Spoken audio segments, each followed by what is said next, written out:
Los secretos del Tercer Reich. Las mujeres de Hitler. Una joven que protagoniza su propia película casera retoza a orillas de un lago alpino. Es Eva Braun, la novia de Adolf Hitler. Él era 23 años mayor, y ella era un estricto secreto de Estado. Su relación nunca podría ser pública. Las mujeres alemanas adoraban a Hitler. Proyectaban sus fantasías sobre él. Así que no era aconsejable que se supiera que Hitler tenía amante, o novia, o esposa, o familia. Para la maquinaria propagandística de Goebbels, era muy importante que Hitler permaneciera soltero. Las películas caseras de Eva Braun mostraban a un Hitler distinto del retrato propagandístico de líder soltero y solitario. Creo que formaba parte de su imagen, una imagen muy calculada, que estaba casado con Alemania, que llevaba a Alemania dentro del alma y no podía tener otras distracciones. Las películas de Eva Braun no se rodaron para que se vieran fuera de Berghof, el refugio alpino de Hitler sobre el pintoresco pueblo bávaro de Berchtesgaden. Para la opinión pública ella no existía. Tristemente, Eva Braun no se hizo célebre hasta que se casó con Hitler y juntos se suicidaron en el búnker de Berlín. Fue una de las muchas mujeres jóvenes que intentaron suicidarse tras caer bajo el hechizo de Hitler. Maria Reiter tenía 16 años. Su cuñado la salvó del suicidio cuando Hitler la rechazó. Geli Raubal era la sobrina de Hitler. Solo tenía 23 años cuando se suicidó en casa de Hitler. Unity Mitford era una aristócrata inglesa enamorada de Hitler que se pegó un tiro con 25 años. Según Hitler, no hay nada mejor que entrenar a alguien tan joven, a una chica tan maleable como la cera. Hay imágenes de mujeres sollozando y delirando de pasión por él, y parte de ellas son resultado de la máquina de propaganda de Goebbels. Pero podemos estar seguros, basándonos en muchas cartas y diarios, de que muchas mujeres, sobre todo jóvenes, estaban enamoradas de Hitler. Pero no eran solo chicas jóvenes y maleables, sino también mujeres maduras de elevado estatus como Winifred Wagner, las que caían rendidas por sus encantos y poder político. La acaudalada divorciada de un industrial, Magda Goebbels, también se sintió atraída por Hitler. Pero tuvo que conformarse con casarse con su ministro de propaganda, Joseph Goebbels, y convertirse en primera dama del régimen nazi. Solo fue otra más de las múltiples mujeres que cayeron bajo la a menudo fatal atracción de Hitler. Pero cuando era joven en su ciudad natal austriaca de Linz, parece que Adolf Hitler se mostraba tímido e impotente ante las mujeres. Hubo gente que le conoció en esa época, por ejemplo un tal August Kubisek, que escribió sus memorias y cuenta que Hitler estaba incómodo en compañía femenina, que no tuvo novia en toda su juventud, no menciona a ninguna chica. Hasta que se fijó en Stephanie, la hija de un alto cargo del gobierno a la que no se atrevió a acercarse. Era la mujer ideal de Hitler, alta, rubia e inalcanzable. La veía en un parque. Parece ser que le escribía poemas y le mandó una carta de amor, pero no la firmó. Stephanie tenía muchos admiradores, pero Hitler solo podía contemplarla cuando paseaba por la calle principal con su madre. Se reservó su admiración para sí mismo hasta mucho más tarde, cuando la hija del alto cargo recibió una misteriosa carta.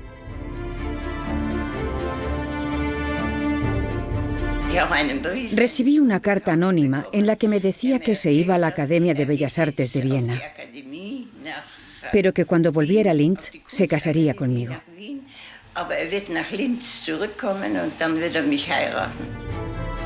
Hitler no pudo ingresar en la Academia de Bellas Artes de Viena. Stephanie se casó con otro. Y el triste curso de la historia reanudó su fatídica trayectoria. En agosto de 1914, la euforia bélica embargó a una generación de jóvenes alemanes y a un voluntario austriaco de 25 años, Adolf Hitler. Se alistó en un regimiento de infantería y fue enviado al frente occidental. Su unidad sufrió pérdidas devastadoras.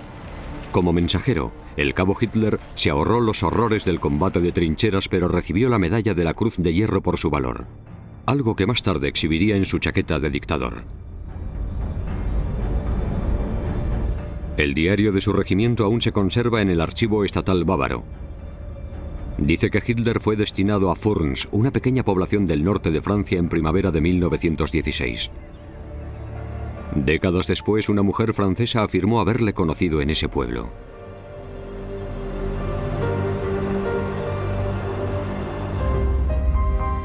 Un coleccionista belga posee un presunto retrato de Charlotte Lobjoie. El retrato muestra a una granjera de generoso escote agarrando una horca.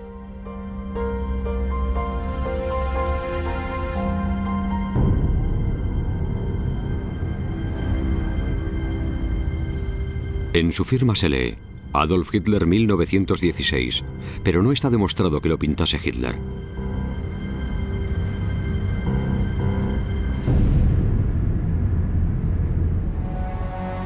Charlotte quedó embarazada en junio de 1917 en el pueblo de Montigny.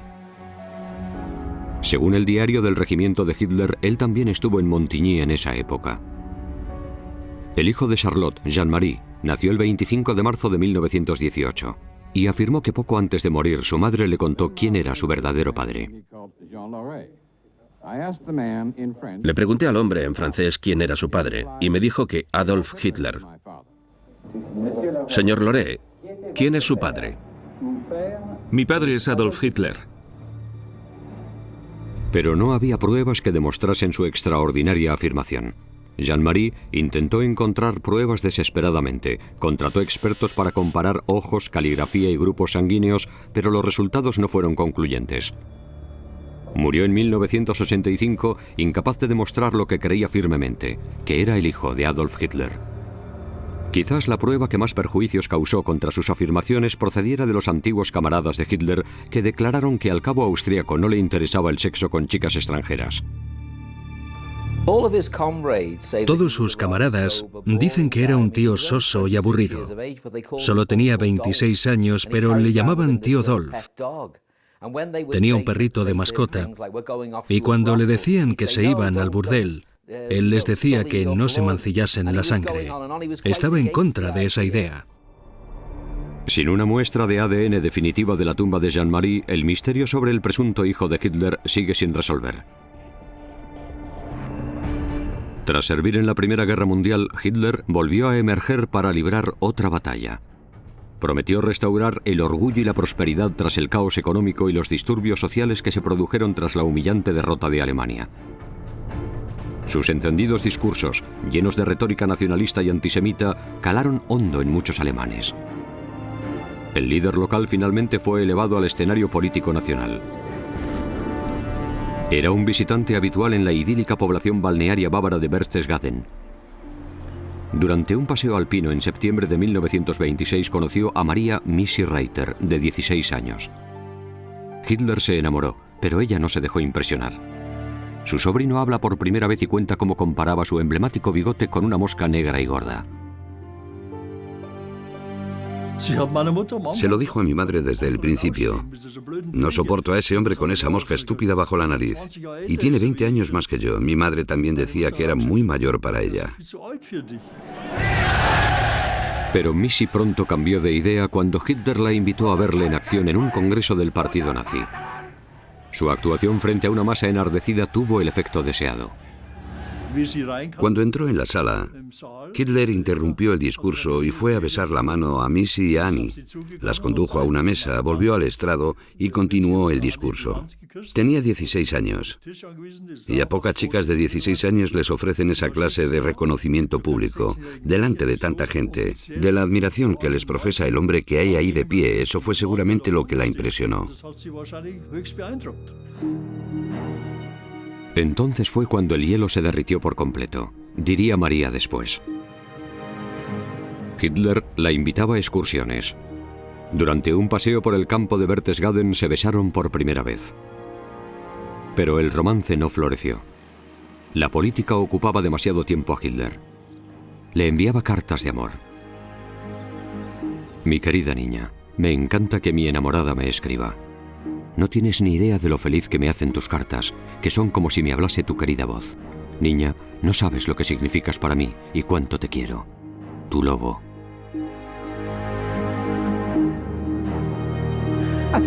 Creo que en esa época Los hombres mayores salían con chicas mucho más jóvenes. El padre de Hitler se había casado con una mujer mucho más joven. El padre tenía 47 años y la madre 24. Así que no era inusual en la familia Hitler salir con chicas más jóvenes. María tenía 16 años y Eva Braun 17 cuando Hitler la conoció. Así que parece que le gustaban las chicas muy jóvenes y aniñadas. A pesar de su debilidad por las mujeres aniñadas, la ajetreada campaña política de Hitler por toda Alemania significaba que cada vez tenía menos tiempo para dedicárselo a sus queridas niñas como Maria Reiter. Y tras esperar meses para ver a su amado lobo, Missy se desesperó, se trastornó y quiso suicidarse. Missy intentó matarse. Gracias a Dios la encontraron en el último momento. En una entrevista de 1959 afirmó que Hitler se apartó de ella para evitar un escándalo. Dijo que el partido nazi había recibido una carta anónima que amenazaba con denunciar a Hitler a la policía por seducir a una menor. Afirmó que se acostó con Hitler, pero por supuesto nunca sabremos si fue verdad. Si Maria Reiter efectivamente se acostó con Hitler, tuvo que pagar un alto precio. Mi madre se horrorizó cuando descubrió que Missy, que siempre había querido tener hijos, se había esterilizado por instrucciones de Hitler, porque Hitler no quería tener descendientes. Ella quería estar con Hitler a toda costa, y lo hizo para no poder tener hijos. Esperaba que Hitler se casara con ella después de eso. Pero Hitler descartaba el matrimonio. «Mi novia es Alemania», declaró. En 1925 ya había realizado unas declaraciones drásticas en el periódico del partido nazi. Decía: «Estoy tan casado con la política que no puedo considerar comprometerme con nada más». A pesar de la propaganda y de los esfuerzos por interpretar el papel de un solterón amante de los niños, Hitler también atraía mujeres mayores y respetadas de la alta sociedad bávara. Hitler también despertaba mucho interés entre las grandes señoras del Tercer Reich. Hitler atraía a las mujeres porque era carismático, porque parecía llevar en el corazón los intereses del pueblo alemán. Y esas mujeres eran nacionalistas acérrimas. Winifred Wagner era una nacionalista alemana nacida en Gran Bretaña. Estaba casada con el hijo de Richard Wagner, Siegfried. Cuando falleció, Hitler le propuso matrimonio, un movimiento calculado que le aportaría prestigio y tal vez la satisfacción de una obsesión personal. Adoraba la música de Wagner. Todo el mundo lo sabe. Cuando vivía en Viena, iba a la ópera casi todas las noches. Se gastó toda su herencia yendo a la ópera. Así que cuando se introdujo en el círculo de Winifred Wagner, debía profesarle mucha admiración. Y se le ocurrió que sería una gran idea para Alemania mezclar Wagner con Hitler. Le pidió 2 veces que se casara con él, en 1930 y en 1933. Y ambas veces ella le dijo que solo lo haría si ocupaba un cargo oficial. Una vez que Hitler alcanzó el cargo oficial de canciller, ya no necesitaba casarse por prestigio. En la única entrevista ante las cámaras a la que accedió, Winifred Wagner describió el encanto de Hitler. He de admitir que enseguida me causó una profunda y potente impresión. Tenía unos ojos especialmente atractivos, muy azules, grandes y expresivos. Pero no eran solo sus grandes y expresivos ojos azules lo que atraía a sus admiradoras como Winifred Wagner. Como en el caso de Winifred Wagner, odiaban a los judíos y compartían el antisemitismo de Hitler, su nacionalismo alemán, su antibolchevismo. Les atraían sus ideas. No era solo una cuestión de carisma o atractivo sexual. Eran mujeres inteligentes, activas políticamente, que se movían en el mundo de la élite nazi. La élite nazi hacía peregrinajes simbólicos a la tumba de Wagner y al Palacio de Festivales, junto a su casa tradicional bávara de Bayreuth, un lugar que llegó a representar los ideales nazis de una cultura superior y una raza alemana dominante. También patrocinó a Hitler Elsa Bruckmann, una aristócrata de Múnich casada con un editor, y le presentó a influyentes banqueros y empresarios. Ella y otras señoras respetables no solo le daban dinero a Hitler, sino que también le aportaban algo más valioso que no se puede comprar con dinero: respetabilidad.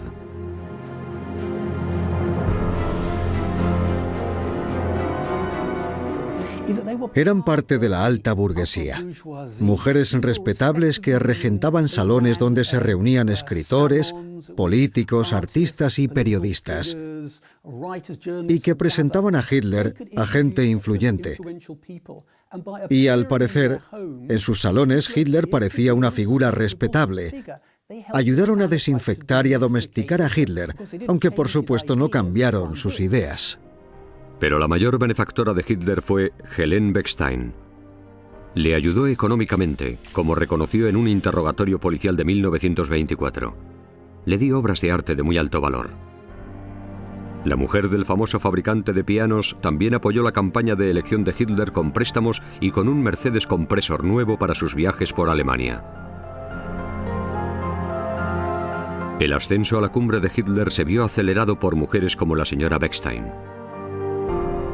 Tenía muy buena posición en la vida social de Múnich y organizaba cenas a las que asistía Hitler. Empezó a sentirse muy atraída por él.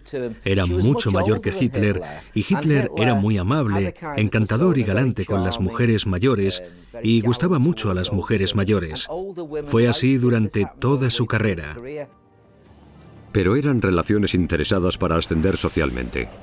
En privado, Hitler prefería la compañía de mujeres jóvenes, incluida su propia sobrina Geli Raubel, la hija de su hermanastra Angela. Hitler se convirtió en el tutor de Geli. Era muy joven e impresionable. Había perdido a su padre cuando era muy pequeña y consideraba a Hitler, que era su tío, una figura paterna. Cuando cumplió 19 años fue a vivir con él a Múnich. Ocupó una habitación en su espacioso piso. Hitler estaba orgulloso de su simpática sobrina y la llevaba a reuniones con amigos y compañeros nazis. Sus coetáneos describen a Geli como una chica muy dulce que siempre era el centro de atención.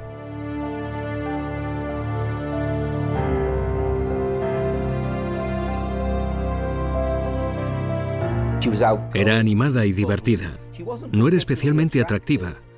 No encajaba con el modelo ario, no era rubia, pero a él le gustaba mucho. Pero la divertida sobrina del tío Adolf tenía otros admiradores: el chofer de Hitler y veterano miembro del partido nazi, Emil Maurice.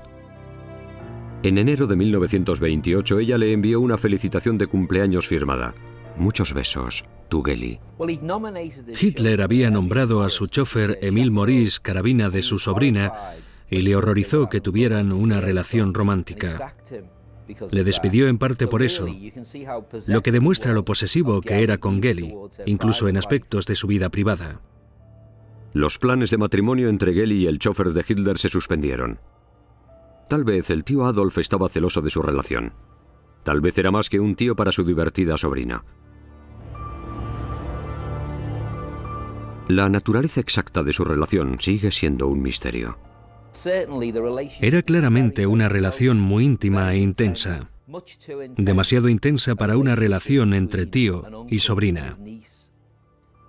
Independientemente de los posibles celos de Hitler, la relación entre Geli y Emil Maurice tenía los días contados. Años después se supo que el veterano del partido nazi, el hombre que se unió a la guardia de las SS desde el principio, tenía un secreto familiar. Hitler encontró un archivo que detallaba la vida de Emil Maurice y su origen familiar. Concluía que el chofer tenía antepasados judíos.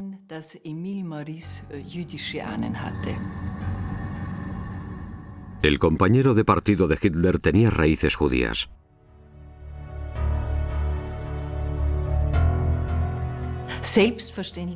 La columna vertebral del partido de Hitler era el antisemitismo y no paraba de dar discursos antisemitas.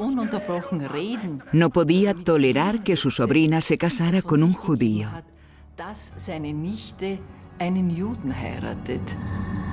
Ya conociera o no Hitler los antecedentes judíos de su chofer, la relación terminó.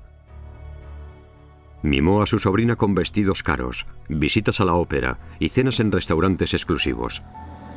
Era una vida de lujo, pero no de libertad. Se quejaba de que no podía hacer nada sin permiso del tío Adolf.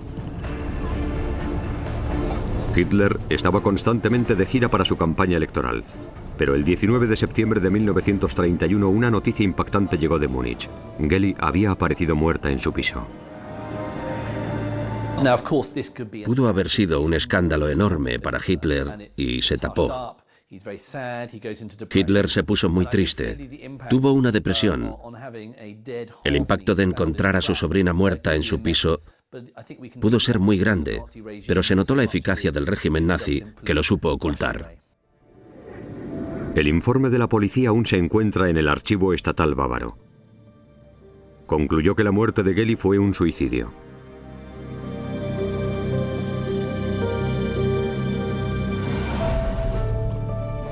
Sacó el revólver de Hitler de un cajón hacia las 3 de la tarde. El informe dice que un miembro del servicio vio a Geli encerrarse en su cuarto.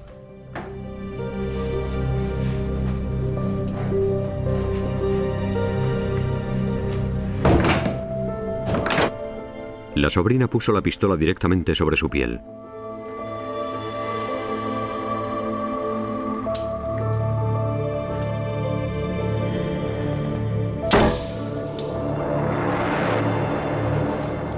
La bala no acertó en el corazón, pero dio en el pulmón y la mató. El cuerpo yació 17 horas sin ser descubierto hasta la mañana siguiente, cuando Annie Winter, el ama de llaves, llamó a la puerta de Geli y dio la voz de alarma. Todavía se especula mucho sobre su presunto suicidio. ¿Jugó Hitler algún papel en su muerte? Creo que la presión a la que la sometía, lo posesivo que era con ella, fue un factor clave en su suicidio. Ella ya mencionaba en algunas cartas que la única forma en que podía hacer mella en el tío Adolf era haciendo algo descabellado, y ya había amenazado antes con suicidarse. La madre de Geli y varias personas del círculo de Hitler no creyeron el veredicto de suicidio. ¿Pudo ser un accidente? El informe policial original ha sido examinado a fondo por el investigador de la policía de Múnich, Thomas Althaus.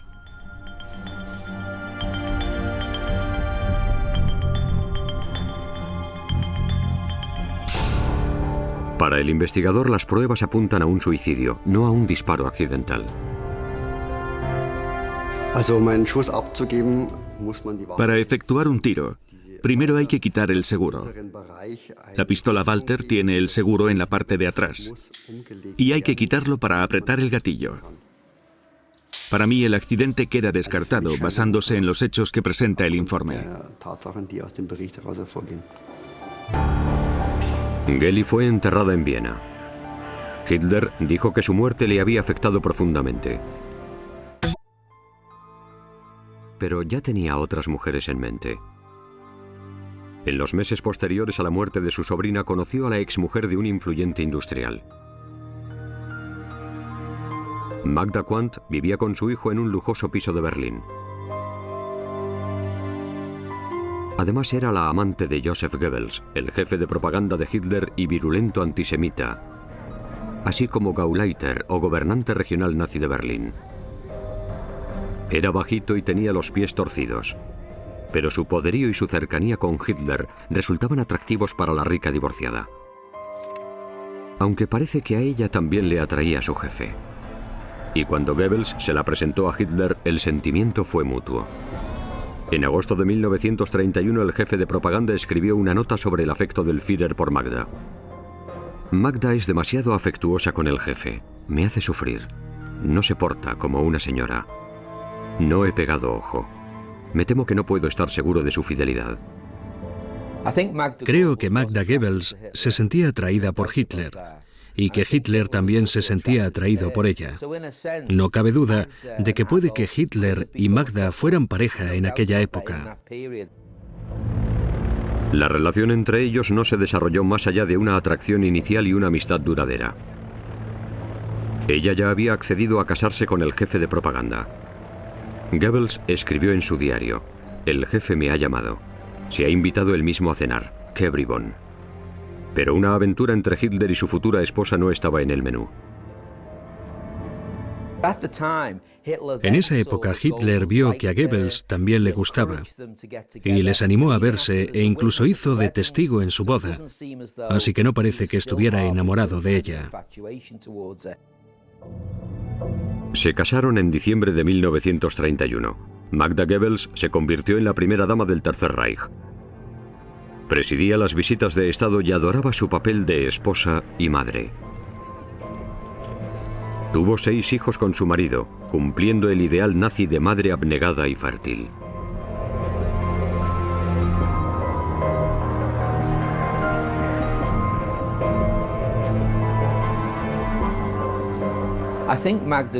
Creo que Magda Goebbels era el tipo de mujer que admiraba a Hitler. Era una supermadre aria. Tenía 6 hijos. Era una mujer rica, encantadora, y cuando Hitler estaba en Berlín, ella daba cenas con él como anfitrión, y él la consideraba una figura icónica del nazismo. La maquinaria propagandística de Goebbels aseguraba que la imagen todopoderosa de Hitler atrajera legiones de admiradoras femeninas en toda Alemania. Pero la adulación estaba tan bien orquestada que también captó admiradoras al otro lado del Canal de la Mancha. En los años 30 hubo un grupo de aristócratas británicos que coquetearon con Hitler. Creían que era un gran líder, que gracias a él los trenes llegaban puntuales y que los campos de concentración estaban muy bien para poner a trabajar a los vagos. Así que las clases altas admiraban mucho a Hitler. Una de las aristócratas seguidoras de Hitler más célebre fue Unity Mitford, pariente lejana de Winston Churchill. Ella y sus hermanas eran los ídolos de la alta sociedad inglesa. Su padre, David Freeman Mitford, había heredado el título de Lord Rysdale. Las Mitford se criaron en una mansión campestre inglesa y se codearon con influyentes escritores, poetas y políticos. Unity y su hermana Diana eran devotas fascistas. Su hermana mayor, Diana, se había enamorado de Oswald Mosley, el líder de los fascistas ingleses. Era varios años más joven y él la había impresionado mucho. Quiso demostrarle a su hermana que podía conquistar a un Führer más importante. Unity Mitford se convirtió en una especie de acosadora y siguió a Hitler por todo Múnich en 1934. Descubrió un pequeño restaurante donde él solía almorzar, la Hostería Bavaria. Iba allí todos los días esperando encontrárselo. El plan funcionó y pronto conoció a su adorado Führer en persona. Un día Hitler mandó al dueño del restaurante a decirle que si quería tomar café en su mesa. Ella se emocionó y desde entonces fueron grandes amigos. Dijo que era un ejemplo perfecto de femineidad aria. Ella también era violentamente antisemita y era amiga de Julius Streicher, editor de un periódico fuertemente antisemita llamado Der Stürmer, que le gustaba mucho. Así que tenía muchas cosas en común con Hitler. Eran todos malvados y odiosos, así que fue una página vergonzosa de la historia británica. Unity Mitford se convirtió en una especie de groupie del partido nazi. La invitaban a los actos oficiales y Hitler le puso personalmente la insignia del partido nazi. Se vieron cientos de veces en los años siguientes. Hitler creía que Unity representaba más de lo que era. Creía que despertaría simpatías y comprensión en los círculos británicos, pero estaba muy equivocado. También creía que tenía un aspecto muy ario y que así debían ser todas las chicas: grandes, altas, fuertes y rubias. Como una valquiria, que casualmente era su segundo nombre, se convirtió en parte del séquito de Hitler. Su entusiasmo le hizo ganarse el apodo de Mitfahrt, que en alemán significa la acompañante. La Gestapo desconfió al principio de esa inglesa excesivamente entusiasta y los archivos estatales bávaros demuestran que seguían a la extranjera las 24 horas. Al final quedó libre de toda sospecha. Sus declaraciones públicas antisemitas en Alemania sirvieron para demostrar sus credenciales nazis. En un congreso del partido en Nuremberg en 1935, Unity pronunció un apasionado discurso antisemita.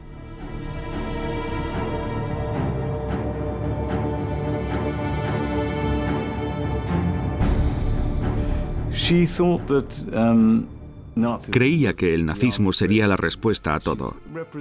Y creo que representaba a mucha gente que pensaba que Hitler estaba abriendo la posibilidad de un mundo mejor. Habría víctimas, sí, pero no serían más que pobres, judíos miserables e infelices que se merecían serlo. Y el mundo sería mejor y más limpio como resultado. El panfleto nazi Der Stürmer publicó una carta abierta de Unity. La población inglesa en general no tiene ni idea del peligro judío. Nuestros peores judíos solo actúan entre bastidores. Tenemos ganas de que llegue el día en que podamos decir con fuerza y autoridad: Inglaterra para los ingleses, judíos fuera.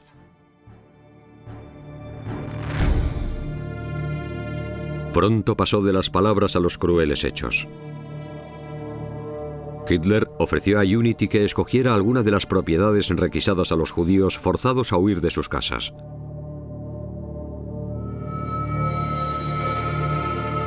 Le gustó una casa de la calle Agnes 26 y se mudó allí mientras echaban a sus dueños judíos.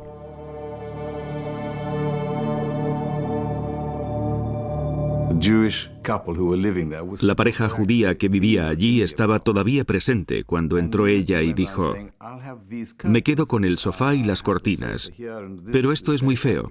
Hay que cambiarlo y modernizarlo todo». Los dueños judíos se quedaron llorando delante de ella porque sabían que era el final para ellos. En verano de 1939, Unity se enteró de que la guerra era inminente. Hitler invadió Polonia el 1 de septiembre. 2 días después, Gran Bretaña declaró la guerra a Alemania.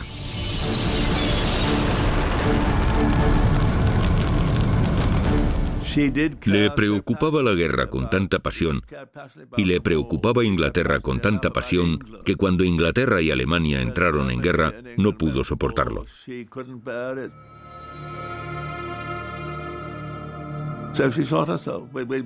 Se pegó un tiro. Parece un final de ópera. Lo podían haber escrito Wagner o Verdi. Pero el resultado no tuvo nada de heroico u operático.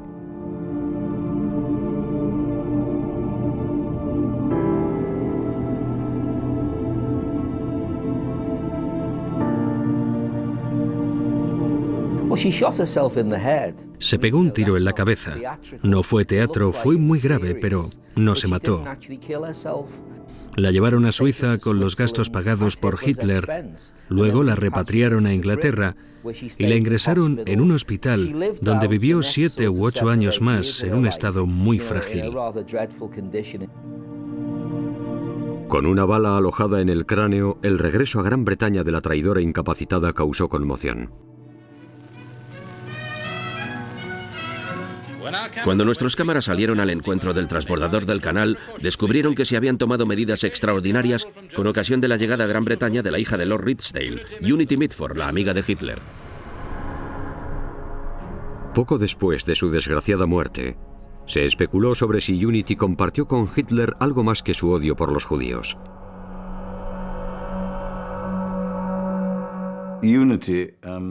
Unity estaba extasiada por la idea y la persona de Hitler.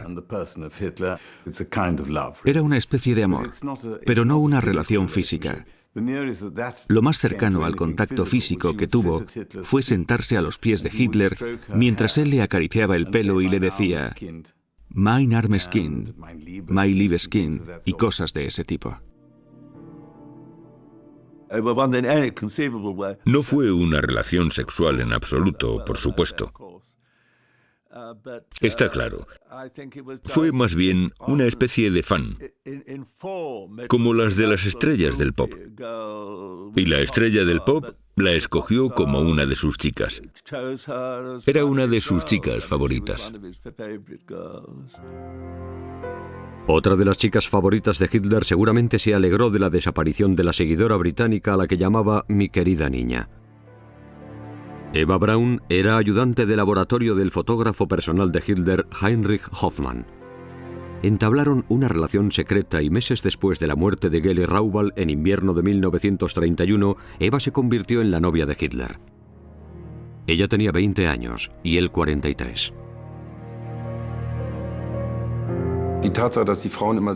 El hecho de que esas mujeres siempre fueran tan jóvenes y dependieran tanto de él significa que no solo ansiaba el poder político, sino también el poder sobre las mujeres. Como Geli Raubal y Unity Mitford, Eva Braun cayó bajo el fatal hechizo de Hitler. En 1935 escribió acerca del supuesto afecto que sentía el Führer por Unity. Como dice la señora Hoffmann, ahora tienen una sustituta para mí. Se llama Valkyria y hace honor a su nombre, incluidas las piernas. Pero esas son las dimensiones que le gustan. Eva Braun ya había intentado matarse una vez. Cuando no tuvo noticias de Hitler durante un par de meses, escribió en su diario que su segundo intento de suicidio tendría éxito. Tomó 35 pastillas para dormir, pero sobrevivió y al hacerlo fortaleció su posición junto al Führer.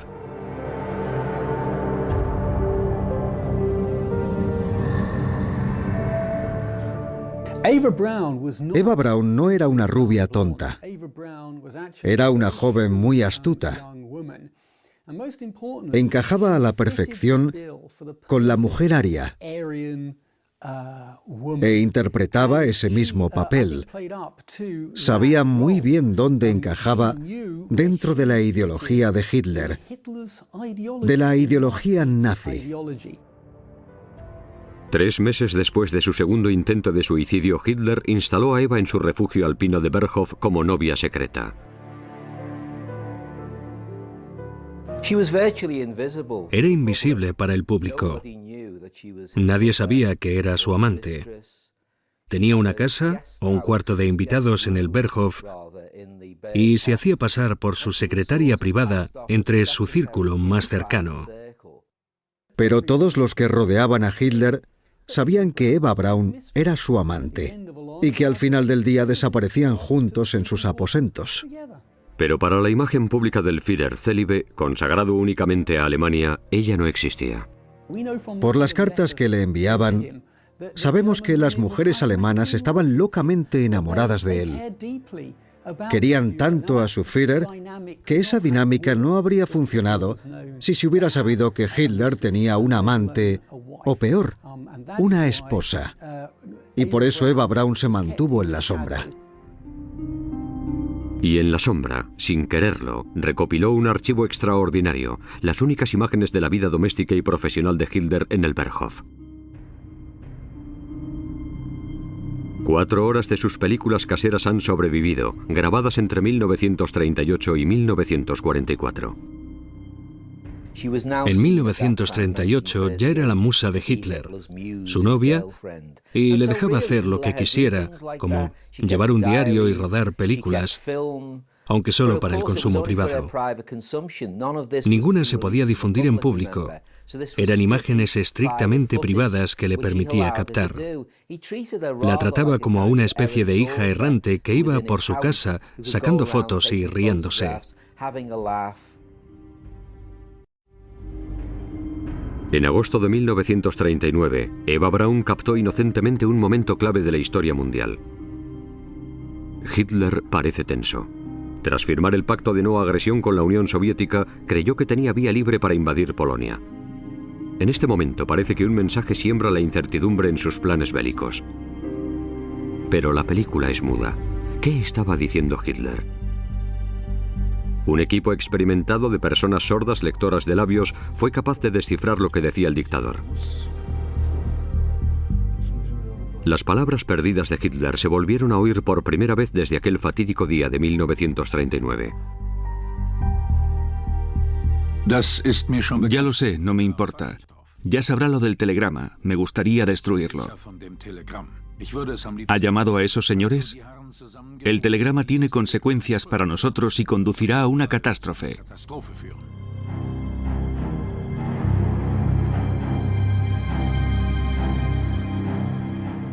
¿Qué quiere usted? La nueva traducción sugiere que Hitler reaccionó ante un telegrama del gobierno británico, tal vez del primer ministro Neville Chamberlain, que reiteraba su apoyo a Polonia. Significaba que Hitler no podría invadirla sin problemas. Esa podría ser la catástrofe a la que se refería el dictador nazi. Creyó que Chamberlain nunca cumpliría su promesa de apoyar a Polonia, y cuando se enteró de que sí iba a cumplirla, se quedó estupefacto porque significaba la guerra.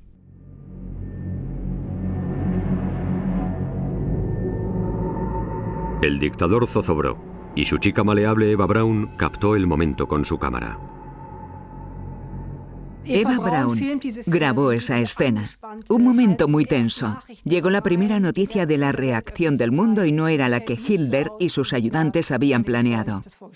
Presenció el principio y el fin de la guerra, cuando el sueño del Reich milenario de Hitler acabó en un búnker de Berlín, lejos de las vistas alpinas que rodearon sus años dorados en el Berghof.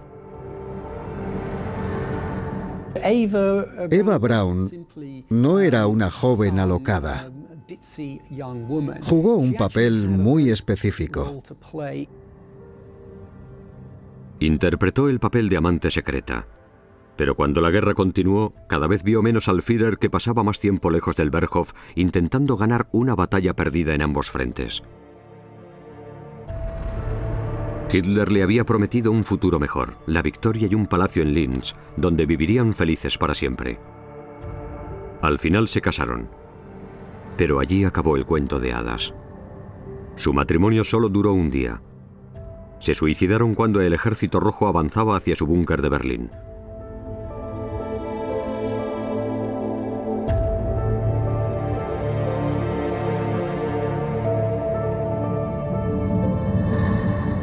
Y Eva Braun no fue la última de las mujeres de Hitler que se suicidó. Magda Goebbels y su marido Joseph decidieron seguir a su Führer en la vida y en la muerte. Creo que estaba decidida a permanecer junto a Hitler en el búnker hasta el amargo final. Envió una carta a un familiar justo antes del fin, en la que decía: «No puedo vivir en Alemania si no está gobernada por Adolf Hitler.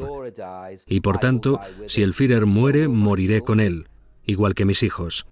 Magda y Joseph envenenaron a sus 6 hijos antes de suicidarse un día después del suicidio de Hitler.